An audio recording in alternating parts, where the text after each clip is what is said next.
Dito tayo maglinis kay Bambo, no? Dito tayo naglinis kay Bambo. Yan, no? Linisan natin si Bambo ng makina niya.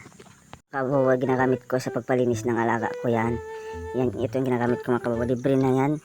Spray. Search nyo lang sa Shopee. Yan. Yan pala. Ito yung ginagamit ko. Search nyo lang yung pangalan niya mga kabawa. Pwede yan sa mga kalawang mga kabawa. Makaalis yan ng kalawang ng motor nyo. Kaya ayan, kabawa, yan ginagamit ko kanina. Hindi ko nasyado na videohan kanina yung paglinis ko. Yan yung resulta niya mga kabawa. Medyo magsinglab-singlag na siya. Singlag-singlag. Hello.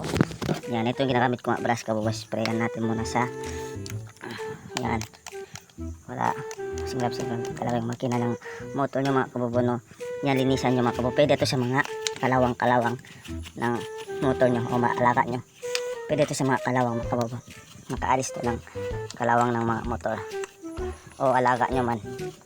Yan, na ganun lang paggamit nyo mga kabawa. Tapos mga ilang minutes lang anuhin nyo mga kababaw, brasan, tsaka nyo tarapuhan nyo. Yan, tsaka tarapuhan natin mga kababaw. Tignan nyo yung resulta.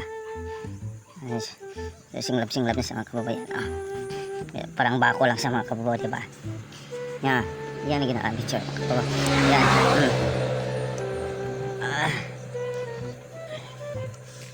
Hindi ko masyado makot yung sa loob mga kababaw, okay?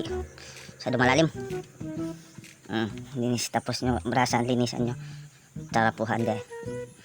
Kanya brasan, tarapuhan nyo muna. Nakabawa.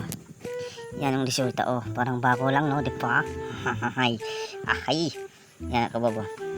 Brasan nyo muna, tapos nyo mabrasan ilang minute, o mga 5 minutes, tsaka nyo tarapuhan mga kababaw. Yan.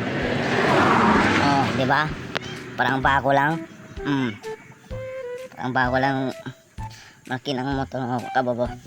Kaya kung ako sa inyo mga kababaw, search nyo ng pangalan niya mga kababaw. Sa Shopee lang yan. Yan mga kababaw. Free na sa spray mga kababaw. Yan. Free na sa spray mga kababaw. Kaya hanggat dito lang mga kababaw. Good vibe. Alam.